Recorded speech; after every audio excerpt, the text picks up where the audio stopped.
sebelumnya kita sudah belajar tentang kita perlu memiliki hikmat dan kebijaksanaan sebagai orang muda yang bisa mengelola keuangan dan tahu mengerti cara bekerja di dalam sebuah perusahaan. Tapi seringkali orang kalau sudah bekerja, semakin lama dia bekerja, dia semakin banyak mengeluh.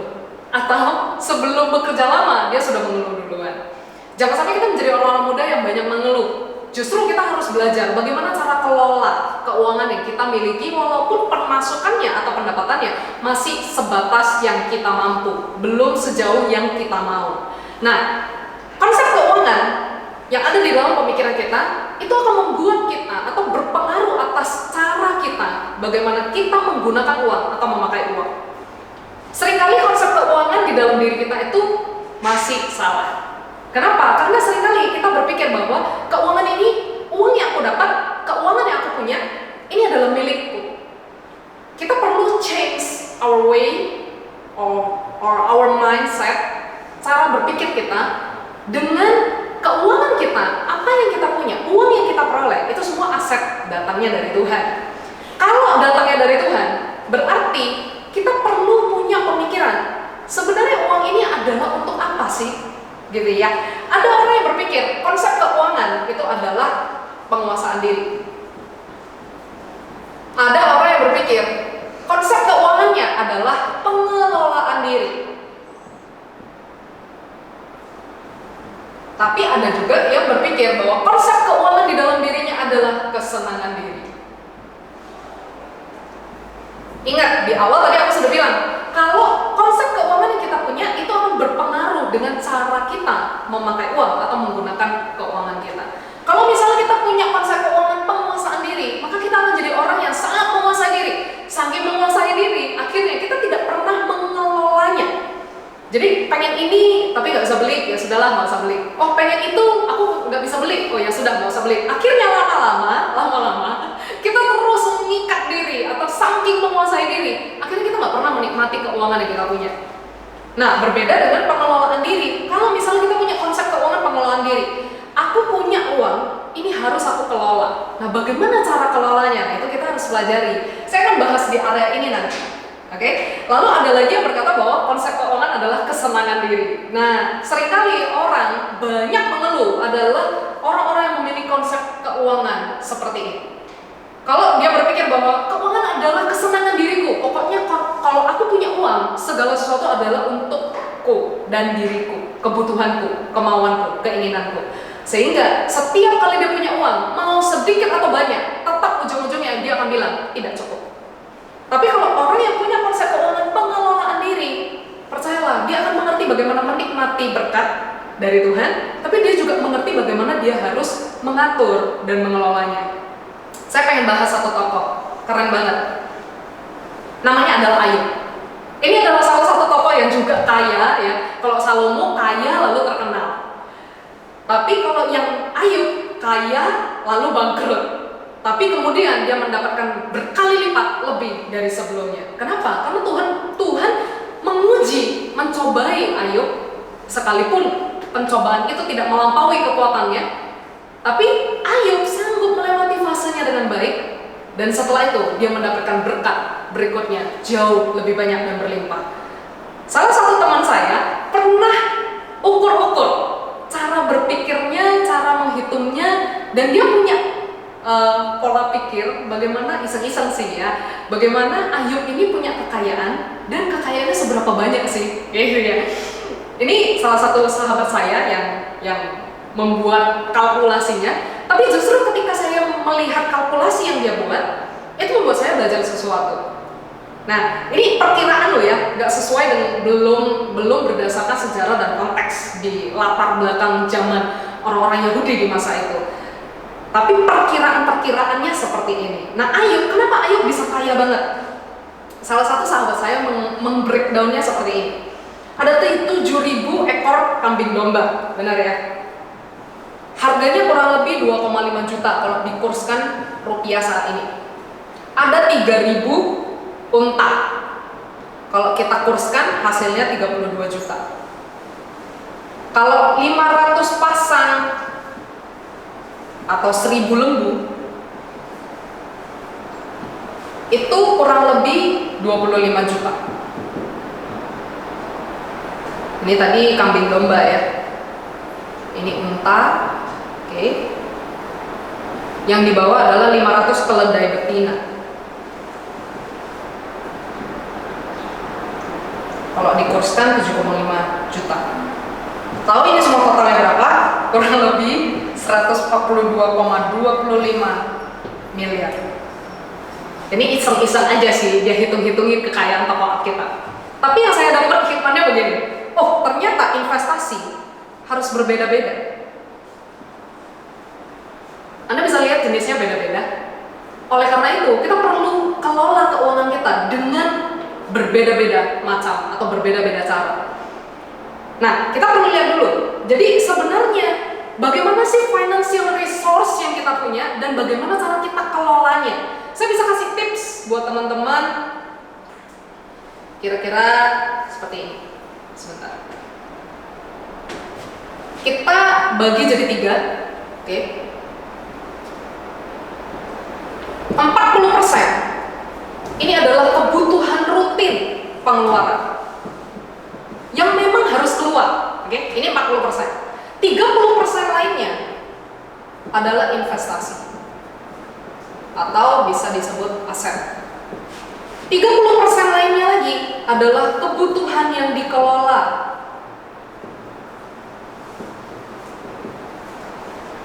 Kalau misalnya saya bisa bahas, oke, ya 30% investasi ini adalah aset, investasi kita ke falas misalnya atau valuta asing, properti, emas, passive income, reksadana contohnya atau saham-saham perusahaan. Kalau misalnya teman-teman tahu ada yang Unilever, Indofood kayak gitu ya, saham-saham kecil atau jual beli all shop ya, ataupun asuransi.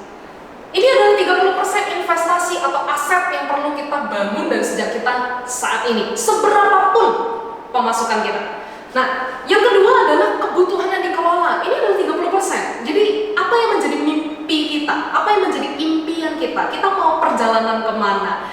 Kita mau punya rumah yang seperti apa? Kita pengen punya budget beli rumah seperti apa? Desainnya nanti gimana? Itu semua di 30% kebutuhan yang dikelola. Atau dana yang kita mimpikan suatu hari kita miliki, tapi kita tabung dari sekarang. Lalu 40% kebutuhan rutin. Jadi kalau kita punya pengeluaran, jangan semua dibuang di area kesenangan diri. Ya, kalau kita menjadi orang-orang muda yang suatu hari, apa yang kita punya hari ini bisa kita nikmati sampai di ujung usia nanti, apalagi nanti kita bisa punya anak-anak kandung ya. Saya percaya semua orang muda pasti pengen dong ya menikah, punya anak kandung. Gak mungkin dong kita pengennya ya udahlah biar mereka cari hokinya mereka sendiri, mereka cari keberuntungan mereka sendiri, mereka berusaha berjuang sendiri, biar kita nikmati aja apa yang kita punya hari ini, nanti anak-anak punya rezekinya sendiri. Jangan kita punya pola pikir seperti itu. Baik untuk kita jadi orang tua yang kita tahu kalau hari ini kita berjuang sendiri. Sebelumnya papa mama kita belum mewariskan apa-apa untuk kita, maka suatu hari ketika kita punya anak-anak, kita harus bisa mewariskan titik poin yang kita sudah capai, sehingga dia hanya perlu membangun di atasnya, gak perlu lagi memulai dari awal. Ini sama dengan 30% kebutuhan yang dikelola. Jangan kita berpikir, oh hari ini aku masih muda, aku nikmatilah semua. Oh aku masih 20 tahun, masih 25 tahun, belum punya pacar, nantilah baru mikir asuransi pendidikan anak. Itu harus dipikirkan dari sekarang. Jadi 40% kebutuhan rutin, ini kalian bisa bagi sendiri sesuai dengan kebutuhan kalian masing-masing. Ada yang kebutuhannya di transport, ada yang kebutuhannya di sewa kos, ada yang kebutuhannya di makan ya. Ada yang ya oke lah kalau misalnya senang spa gitu ya, senang spa, manicure, pedicure kalau yang cewek ya, shopping baju gitu ya. Ini oke lah dijadikan kebutuhan rutin. Tapi shopping baju kan nggak harus tiap bulan, bener kan? Bisa jadi 4 bulan sekali atau 6 bulan sekali. Kebutuhan rutin ini perlu dihitung, tapi besarnya hanya 40% dari pemasukan kita. Kalau misalnya teman-teman tanya lah, sekarang pemasukanku nggak sebesar itu, tapi pengeluaranku butuh, kebutuhan rutinku ini butuh 40%-nya nggak bisa nih, kayaknya harus 50-60% nih kebutuhannya. eh, gini, kalau misalnya kita punya pemasukan yang cukup minim, tapi kita punya kebutuhan yang cukup banyak, maka kita harus bisa kelola sendiri pengeluaran mana yang perlu, yang penting, dan pengeluaran yang mana yang kita bisa atur dalam 3 bulan atau 6 bulan sekali keluarnya. Tapi kalau yang kayak transport, makan, sewa kos itu pasti setiap bulan bang ya. Itu dulu yang dijadikan pengeluaran rutin. Sisa-sisanya nggak apa-apa, kayak shopping baju kan bisa nanti, spa, pedicure kan bisa nanti, gitu ya. Itu dimasukkan ke 30% kebutuhan yang dikelola. Jadi kalau misalnya nih, oh aku pengen banget nih salon, krimbat, pengen pokoknya mempercantik diri, masukkanlah ke 30% kebutuhan yang dikelola. Kalau misalnya kita masukkan ke 30% kebutuhan yang dikelola, maka kita bisa atur, nanti 3 bulan berikutnya dari sekarang saya bisa ke salon, gitu ya. Atau, oh ada blazer yang bagus banget, kemarin saya baru jalan-jalan gitu ya, saya lihat ada salah satu blazer tuh bagus banget, tapi kurang lebih 1 juta masih harganya ya nominalnya. Terus pas lihat, aduh kepengen banget, ya udah 1 juta itu dimasukkan jadi 30% kebutuhan yang dikelola. Anda hitung selama 3 bulan atau 6 bulan, savinglah untuk 1 juta itu. Nanti kalau sudah dapat, belilah. Entahkah blazer, entahkah baju, entahkah, kalau saya kadang-kadang perjalanan trip ke luar negeri saya jadikan di kebutuhan yang dikelola. Kenapa? Karena suatu hari saya pengen capai itu. Nah, bagaimana dengan 30% investasi dan aset? 30% investasi dan aset ini saya ambil konsepnya Ayub ya. Investasi dan aset itu harus beberapa jenis. Jadi Anda bisa pakai reksadana, Anda bisa pakai falas. Kalau falas pun saya encourage teman-teman untuk bisa simpan SGD ya, SGD atau USD. Tapi kalau USD memang fluktuasinya cukup tinggi, nomor seri bisa berubah, tiba-tiba nanti harganya bisa berbeda. Kalau SGD itu lebih stabil memang ya. Atau saya paling prefer teman-teman asetnya adalah emas yang 99% antam plus properti.